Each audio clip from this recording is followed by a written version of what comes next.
Alhamdulillahirabbil alamin wassalatu wassalamu ala sayyidina Muhammadin wa ala alihi washabihi ajmain amma ba'du.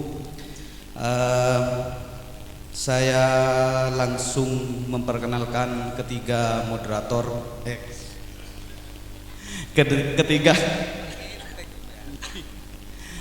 ketiga narasumber kita pada acara sore hari ini. Yang pertama adalah Mas W. Haryanto, lahir di Surabaya 1972, penyair, sutradara teater dan penulis naskah pertunjukan. Buku-buku puisi beliau yang sudah dicetak ada Labirin dari Mata Mayat tahun 2000, Manifesto Ilusionisme 2012 dan beberapa karya yang lain. Saat ini beliau bekerja sebagai operator BMN di Balai Bahasa Provinsi Jawa Timur. Kemudian pemateri kita yang kedua yaitu Mas Raidu Basa atau Mas Badrus Soleh, lahir 1988. Buku-buku beliau adalah berjudul Sastrawan Santri, Etnografi Sastra Pesantren pada tahun 2020. Kemudian buku-buku puisi beliau yaitu Hadrah Kiai 2017, Mata Pangara 2014 dan lain-lain. Saat ini beliau ada di Yayasan Darussalam Bila Porah, tempat kelahiran beliau sendiri. Kemudian pemateri kita yang terakhir yaitu Mas Mukhlis. Secara singkat, beliau adalah pendiri Madura Locus Art and Culture, penulis, peneliti tradisi lisan Madura. Tidak dapat informasi yang lebih jelas. Untuk menyikat waktu, karena memang waktunya ini hanya berkisar 2 jam, yaitu 30 menit per materi, kemudian 30 menitnya berupa tanya jawab. Tapi nanti jika kebetulan waktunya sudah tidak memungkinkan dan masuk waktu maghrib, maka mungkin tanya jawab bisa ditiadakan. Langsung kami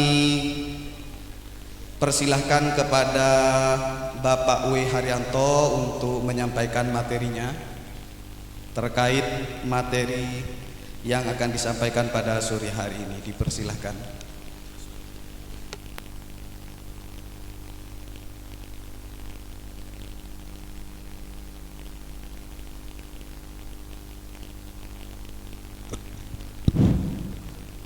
Selamat sore. Saya punya satu pengalaman khas tentang orang Madura ya. Saya punya separuh penduduk kampung saya itu orang Madura. Ya. Gara-gara orang Madura, ibu saya namanya berubah. Tinggal berubah. Gara-gara orang Madura. Itu hanya gara-gara ibu saya naik haji. Jadi sebelumnya ibu saya dipanggil satu kampung manggil Bubing, tapi gara-gara naik haji berubah menjadi Umi. Dan tetangga saya yang paling semangat datang ketika ibu saya pulang haji adalah orang Madura. Nah, ini khas loh. Ini catatan ini sebenarnya catatan sederhana. Ya, paling ngantri semangat sampai berjam-jam itu hanya ini. Itu tetangga saya yang Madura. Biasa-biasa aja, tidak ada euforia. Tapi kalau yang orang Madura, ibu saya pulang haji langsung antri. Dan di sana berjam-jam. Kemudian namanya berubah menjadi Umi. Wah, ini khas loh, ini jangan dihapus ya. Itu satu. Itu pengalaman saya. Saya hanya punya beberapa catatan menarik ya dari sastra Madura. Saya melakukan udah lama saya melakukan pengamatan itu sejak tahun 2000 ya 2000-an saya itu. Termasuk Mas Redu ini ya. Mas Redi itu dulu masih SMA, ikut lomba nulis puisi, jurinya saya di SMA 6. Buku nih, iya SMA 6. Bukunya judulnya satu kata apa? Sebab akulah kata. Ini Mas Redu. Sama satunya Ayat Khalili. Yang juara waktu itu Ayat Khalili, Mas Redu masuk nominasi. Oh iya, menang ya? Juara berapa ya? 2. Nah, tapi dulu masih Bilapora. Namanya berubah toh. Jadi saya pengamatan saya cukup panjang ya dengan Madura, dan Madura itu memang punya sebuah ciri khas ya, beda dengan Jawa, itu beda banget, ciri khasnya itu beda banget. Ada sebuah progres, ada komposisi puitik yang jauh berbeda. Itu satu untuk pembukaan. Langsung saja ke materi ya. Ini mungkin sebuah persoalan, ini sebagian besar mahasiswa ya. Nah ini penting ya, karena kalian masih awal-awal ya. Jadi yang jadi persoalan sekarang itu, menulis itu berhenti pada teknik menulis, dan itu salah. Teknik itu belakangan, itu salah. Saya punya kelas puisi di kantor saya. Selama 2 bulan saya pernah ngajar anak belajar nulis puisi selama 2 bulan. Teknik itu hanya saya ajari 2 minggu hari terakhir. Selebihnya saya suruh googling, karena semuanya ada di Google. Saya nggak perlu ngomong. Selama 2 bulan 90% saya hanya bicara motivasi menulis, alasan Anda menulis. Itu yang paling penting, dan itu yang paling sulit. Saya punya sistem ekstrim ya. Dengan sistem itu saya gali yang namanya trauma. Orang penulis pertama itu harus berani mengungkapkan trauma dia, ketakutan dia itu harus dimunculkan, dan itu harus menjadi karya pertama dia. Dari proses itu, dari kelas puisi itu, 3 anak menangis, 1 cowok, 2 cewek. Nah, ini sampai menangis ya, sampai menangis. Itu prosesnya. Ada satu persoalan, saya langsung singkat ya, nggak terlalu panjang. Saya punya dalam tulisan ini, saya punya 4 frase yang cukup menarik untuk sastra Madura ya. Untuk saya tidak bicara Madura sekarang, saya bicara Madura ke depan. Ini Madura ke depan. Penulis itu punya fase waktu, fase umur. Jadi saya kasih contoh, saya waktu berusia 20 tahun, nulis pertama kali semester 4 saya kuliah. Jadi masa-masa ini paham kan, masa-masa kalian ya. Biasanya hal yang paling gampang itu apa sih? Jatuh cinta, romansa. Jadi ketika saya menulis, saya paling sering menggunakan kata hujan sama laut, karena itu mewakili perasaan. Iya enggak? Iya enggak? Ya itu masamu soalnya, ini masa kalian, memang kayak gitu, saya paham. Jadi kalau saya nulis 100 puisi gitu, kata hujan akan muncul menjadi 200. Bayang no. Satu puisi itu bisa muncul 4-5 kata hujan, 6-7 kata laut. Normal. Ya, normal itu. Itu pertama. Ketika saya mulai memasuki usia kerja, umur 32 tahun, saya mulai bekerja, punya pekerjaan tetap di PNS. Berubah. Saya tidak lagi menggunakan kata hujan. Bukan jarang lagi, tapi malah tidak pernah. Saya lebih banyak menggunakan kata kerja. saya bawa kursi, saya minum kopi, saya menanam bunga. Pekerjaan. Ini psikologi tahap-tahap. Ini umur ya, tahap-tahap. Kemudian ketika saya memasuki usia 40, udah berubah lagi. Saya tertarik dengan mitos. Saya cerita tentang mitologi, saya suka dengan mitologi dan itu menjadi sumber puisi saya. Jadi gini ya, penyair itu punya fase umur. Anda harus. Jadi kalau misalkan ada penyair umur 40 tahun masih jatuh cinta, persoalan. Ya, ini persoalan, berarti dia itu masa kecilnya belum selesai, harus diselesaikan. Ya. Ini yang saya lihat dari banyak persoalan aktual sekarang. Kalau kita buka internet ya, kalau kita buka ada banyak kan model-model pembelajaran online kan, menulis buku novel dalam 1 hari. Sering toh? Sering nggak? Nah, itu adalah proses yang salah. Tidak ada orang menulis novel 1 hari itu 1 novel. Tapi di internet banyak pengikuti, banyak banget, dan banyak banget itu, ribuan, ya. Jadi gini, jadi Anda harus, teman-teman harus melihat umur, ya, umur Anda menulis. Jadi ini yang namanya psikologi, ini psikologi. Jadi kalian itu harus sesuai dengan umur. Jangan kalah dengan film. Film aja jelas kok. Film untuk umur 13 tahun. Film untuk umur 17 tahun ada jelas. Lo penyair harusnya paham kayak gini ya, harus paham kayak gini ya.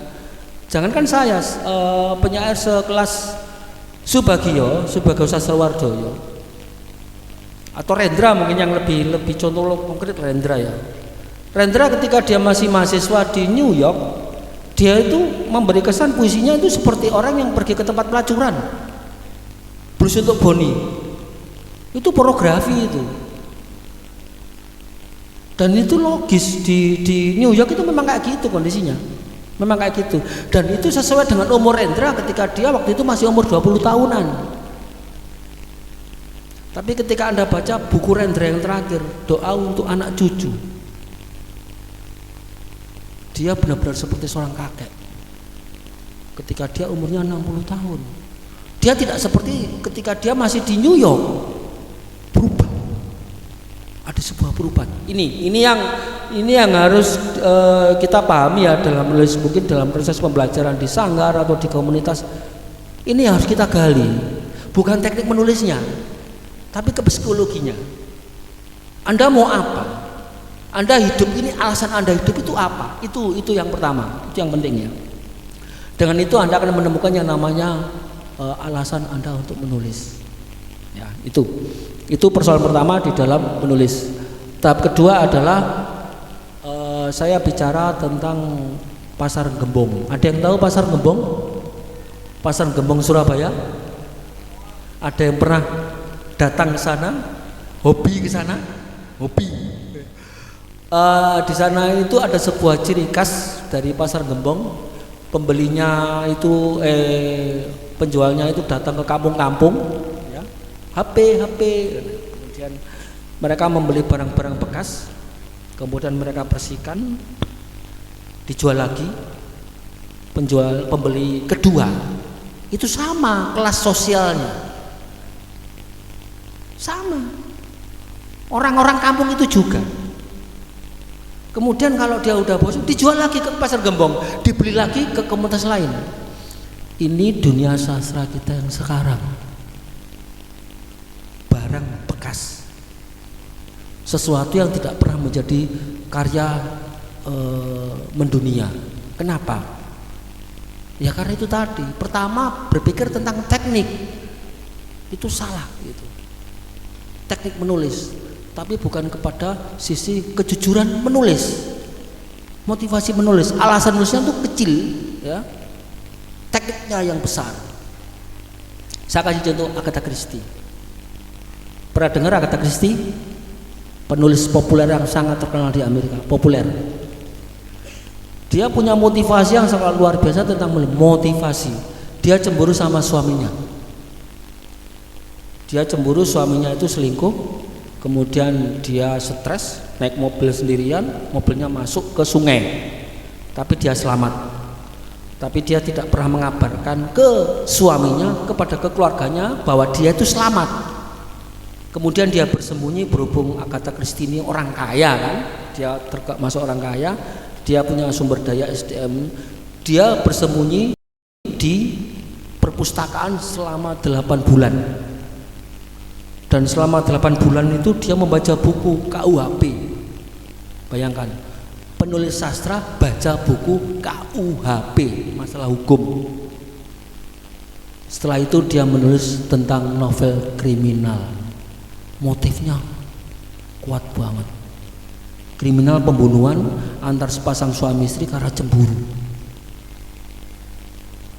Cemburu, perasaan cemburu itu harus jadi motivasi besar. Ini cewek-cewek ya, kalau cemburu sama pacarnya itu tulis saja.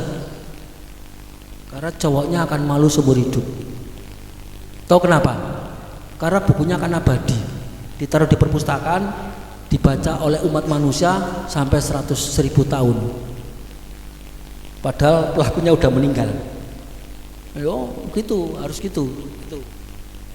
Jadi saya melihat sastra sekarang itu seperti kayak gitu ya. Kalau kita ke ChatGPT yang ChatGPT kemarin saya nyoba sama istri saya pesen puisi kesedihan. Saya ketik. Langsung jadi karyanya kayak seperti Djoko Damono. Wow, luar biasa tuh, seperti Joko. Saya coba lagi, saya pesen lagu folk song, temanya alam. Jadi lirik sama lagu nih. Oh. Ini tantangan kita di sini. Ini tantangan kita loh. Jadi Anda kalau lihat puisi Kompas harus hati-hati, jangan-jangan itu hasil dari ChatGPT, ya. Ya. Jangan-jangan puisi saya kemarin yang dimuat minggu lalu jangan-jangan hasil dari situ, ya. Harus hati-hati ya.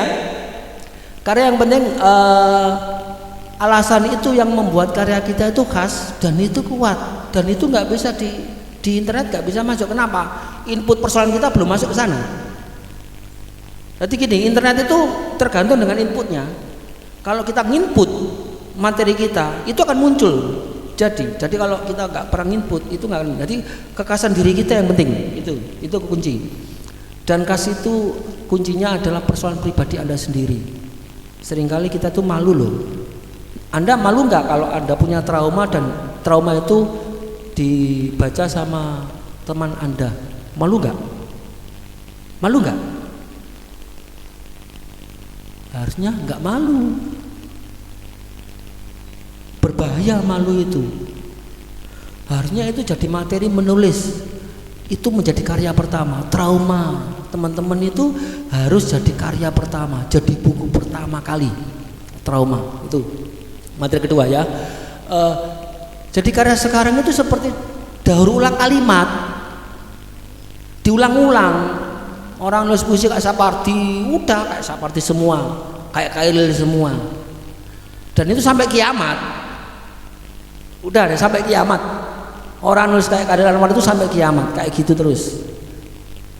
Kenapa? Yang dipelajari adalah teknik menulis seperti Djoko Damono, teknik menulis Khairil Anwar. Udah selesai persoalan. Tapi isinya puisi mana? Nggak ada. Karena tidak ada isinya, tidak ada alasan menulisnya. Ini materi saya kedua. Ini yang ketiga juga penting banget ya. Jembatan Suramadu. Nah, ini jembatan. Apa hubungannya jembatan dengan sastra Madura? Oh banyak. Dan sangat luar biasa. Saya ingat dulu kalau nggak salah ada tokoh Madura yang menolak jembatan Suramadu kalau nggak salah, Kiai Haji Alawi Muhammad kalau nggak salah ya. Dia yang menolak dan alasan dia sangat logis. Jika jembatan itu berdiri, orang Madura tidak punya ciri khas. Itu yang ngomong Alawi Muhammad sebelum jembatan Suramadu berdiri. Dia menentang dan saya setuju. Saya adalah orang yang setuju dengan itu. Kenapa? Ancamannya terlalu besar. Gara-gara jembatan kita mudah akses ke Surabaya, orang Surabaya mudah akses ke Bangkalan. Wali kota Surabaya rumahnya di Bangkalan, Heri Cahyadi. Saya nggak tahu dia orang Bangkalan atau orang Jawa, pokoknya rumah dia di Bangkalan. Namanya wali kota Surabaya. Itu satu. Ada satu ilustrasi menarik tentang jembatan Suramadu adalah film dari Night Shyamalan. Night Shyamalan, Anda cari di internet banyak. Judulnya The Village, desa. Jadi ada sebuah desa kecil. Ini desa. Ini adalah hutan. Desa itu mempertahankan tradisi. Sangat luar biasa mempertahankan. Jangan sampai generasi di desa itu menjadi orang kota. Di samping desa itu adalah jembatan tol, jalan tol, ini gedung-gedung besar. Tapi orang desa itu sampai bergenerasi tidak pernah tahu yang namanya gedung, tidak pernah tahu adanya truk, tidak pernah tahu yang namanya jalan tol. Bagaimana cara mempertahankan? Kemudian tetua kampung di desa itu menciptakan sebuah cerita horor, ya. Jadi dia jangan keluar dari hutan, jangan masuk hutan, karena di sana ada hantu berbaju merah. Siapakah hantu berbaju merah? Ya aparat desa itu sendiri. Jadi aparat desa itu kalau setiap malam itu dia pakai baju merah, kemudian dia berada di hutan. Jadi kalau ada anak-anak yang masuk ke sana, ada hantu, balik ke desa lagi, ada hantu. Itu diciptakan. Sampai suatu saat hanya ada 2 orang yang sempat lolos, bisa melewati hutan dan bisa melewati hantu itu. Dan begitu keluar dari hutan, dia kaget. Loh, negeri mana ini? Ada jembatan tol, ada jalan tol besar, di jauh ada gedung-gedung tinggi. Sementara ketika di desanya, dia teringat di desanya hanya ada kuda, hanya adalah alat pertanian. Ini mungkin kalau di sini kita ingat Baduy Dalam, ya. Cuma Baduy Dalam masih berkoneksi dengan dunia luar. Pertanyaan inti dari Night Shyamalan, untuk apa? Untuk apa desa itu mempertahankan dirinya? Kearifan. Orang tetua desa itu bukannya anti dengan kemajuan, enggak. Dia tahu ada kota, dia tahu ada jalan tol, tapi dia tahu bahwa di dalam kota, di jalan tol itu ada yang namanya keserakahan, kerakusan, kemunafikan, dan itu 90% dari kehidupan orang kota. Iya enggak? Orang kota itu munafik, serakah, dan rakus. Orang desa itu nggak mau, tetua desa kemudian dia menciptakan itu tadi, menciptakan hutan itu tadi, kemudian dia menciptakan sebuah ketakutan kepada masyarakatnya, kepada generasi di bawahnya, jangan melewati hutan, ya, sampai segitu nih, agar mereka tetap arif, agar mereka tidak serakah, agar mereka tidak rakus, dan mereka nyaman di desanya sebenarnya. Cuma kalau namanya anak muda, generasi kan kepingin explore kan, ada apa sih di sana? Ada apa sih di sana? Nah, itu harus menjadi catatan. Mungkin teman-teman bisa nonton ya, The Village, judulnya The Village, Night Shyamalan. Ya, itu terkenal. Itu sutradara film favorit saya. Nanti ada tiga sutradara, Night Shyamalan, kemudian Oliver Stone. Kemudian ini nanti saya bahas bagian ketiga. Kemudian yang satunya adalah Peter Jackson, Lord of the Ring. Itu sutradara favorit saya.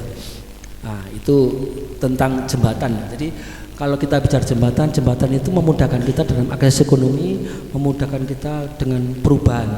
Tapi bahayanya juga tidak 2 kali lebih besar dari itu semua. Karakter Anda akan berubah total 200%.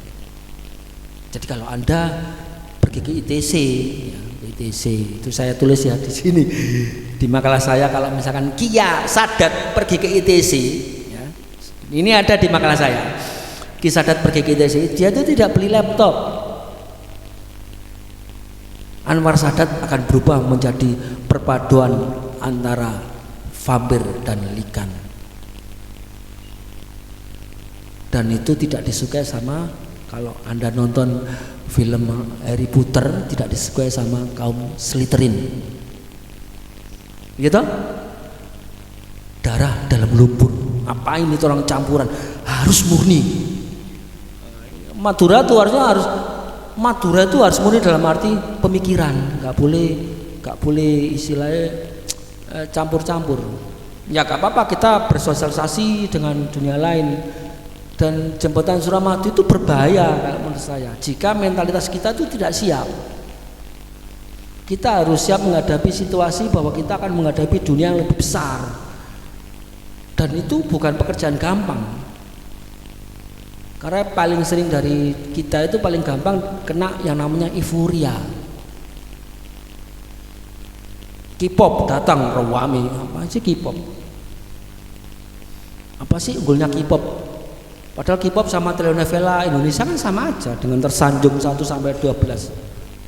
Apa sih bedanya? Enggak ada bedanya. Enggak ada bedanya. Tapi kenapa K-pop menjadi wah banget gitu? Karena kita nggak punya filter, ya itu bahaya loh kalau kita mentalitas kita itu nggak punya filter. Makanya saya tegaskan di sini, menjadi Madura itu benar-benar harus kuat. Itu dulu, Anda sebelum Anda menulis itu harus itu dulu, mentalitas itu dulu. Ya, saya kasih contoh lagi. Ini contohnya itu adalah Raden Saleh, pelukis abad 18 Indonesia. Terkenal kan Raden Saleh itu pelukis terkenal Indonesia abad 19. Dia hidup di Eropa, bukan di sini, dia hidupnya di Eropa, dan dia itu berkumpul dengan orang-orang kelas atas Eropa, jet set Eropa. Kalau ada pesta-pesta bangsawan, dia adalah orang pertama yang diundang. Apa yang dilakukan Raden Saleh ketika datang itu? Dia tidak pakai kemeja, dia pakai baju Jawa yang ribet itu, pakai blangkon, sehingga dia dikenal menjadi orang Jawa di Eropa. Dia nggak pernah pakai kemeja. Dia memperkuat dirinya. Saya orang Jawa. Meskipun saya dijajah sama Belanda, meskipun saya diundang di pesta orang-orang Belanda, tapi saya orang Jawa. Itu Anda harus pegang itu. Nah kayak gini, ya saya suka kayak gini nih. Madura asli. Nah, ini udah modern nih. Likan ini. Nah, ini khas. Dari sini kan karakter kita kan muncul sebenarnya. Itu sebelum nulis ya, itu sebelum nulis. Nah, kemudian, nah ini mulai ke teknik ya. Ini saya bicara tadi balik ulang. Ada 3 tahap dalam penulisannya. Tadi saya bilang yang pertama adalah motif. Anda harus kuat dulu motif menulisnya. Udah itu dulu, dipegang dulu. Motivasi menulis harus kuat. Anda harus punya alasan yang sangat kuat untuk menuliskan satu puisi, untuk menuliskan satu cerpen, untuk menuliskan satu novel. Harus kuat banget. Anda harus survei. Jadi kalau saya survei, ini survei ya, saya survei. Yang saya jadikan bahan survei itu siapa? Anda tahu nggak? Ibu saya sendiri.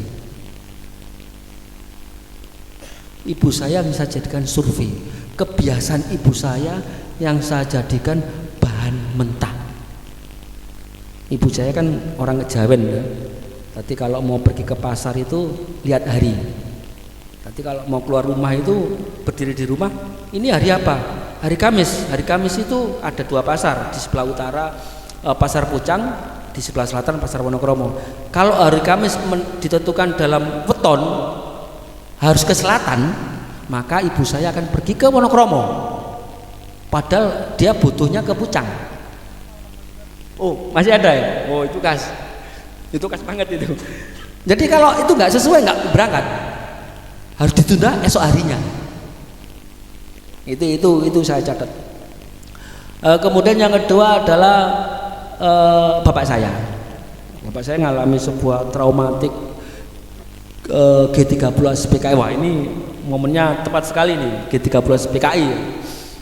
Jadi bapak saya itu punya kelompok kesenian tradisional angkutan ini banyak ya, segini ini banyak kan, ada pengrawit, ada kan. Satu orang ikut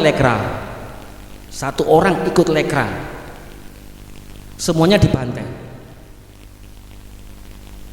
Loh beneran ini ada sungai, kalau Anda ingin ke Blitar ada sungai pembantaian, dan itu tidak seorang pun orang Blitar berani menuliskan itu, sungai pembantaian. Ceritanya itu setiap malam itu satu truk mayat, satu truk loh ya, bukan ambulan loh ya, satu truk mayat dibuang ke sungai itu, Sungai Putih Kali Bladak, sampai sungainya warnanya merah 65. Esoknya lagi datang lagi satu truk dibuang ke sana, gitu setiap hari, ratusan bahkan ribuan. Dan bapak saya satu-satunya orang yang selamat dari kelompoknya. Berarti satu ikut lekra, seluruh anggota kelompok kesenian bapak saya digorok. Trauma. Ini loh trauma. Dan ini saya tuliskan di puisi saya di pertemuan penyair Indonesia tahun 2011. Saya beri judul Pohon Bayam. Trauma ini saya tulis. Ini alasan kuat saya menulis. Dari siapa? Dari orang-orang terdekat. Bukan orang-orang jauh loh, orang-orang terdekat. Nah ini. Jadi tadinya gini. Jika Anda kepingin menulis kuat, hal pertama ketika Anda bangun tidur, ini pertama, ketika Anda bangun tidur, lihat ibu Anda. Bagaimana ibu Anda melayani Anda, bikinkan minuman. Ini loh ekspresinya, itu pertama. Kemudian Anda ketemu bapak, Anda amati bapak Anda, itu biasanya bapak Anda kelakuannya kayak apa sih, Mas? Habis itu Anda keluar rumah, Anda amati ayam Anda, wah ada ayam, dia mati. Itu yang memperkuat mental kita, dan itu menjadi sebuah ciri khas di situ, karena itu nggak ada di dunia lain. Kalau Anda ingin tematik Madura, orang Amerika bisa bikin dan lebih bagus daripada Anda. Itu ya, itu. Jadi mungkin ini ya, itu kunci-kuncinya. Kemudian saya bilang, ini yang penting lagi untuk bagian terakhir. Harapan saya untuk sastrawan Madura ke depan itu, Madura itu bukan lagi bicara tentang artifisial ya, karena gimana ya, artifisial itu sesuatu yang politis banget gitu. Bagaimana Madura menjadi sesuatu yang besar? Pertama adalah kebanggaan Anda menjadi orang Madura. Itu satu, itu dulu. Anda jangan malu kalau misalkan pakai kayak gini, naik bis pakai gini, naik pesawat, jangan malu. Raden Saleh aja gak malu kok. Raden Saleh pakai oplo aja gak malu kok ketemu orang-orang Eropa. Kenapa Anda malu? Itu satu. Ya.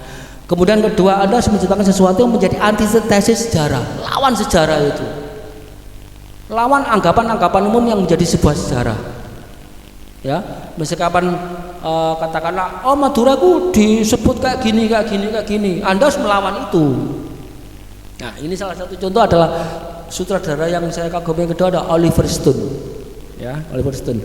Nanti orang Amerika itu bangga dengan kemenangan Amerika di Perang Dunia tahun 45. Tiba-tiba dia kalah di Vietnam.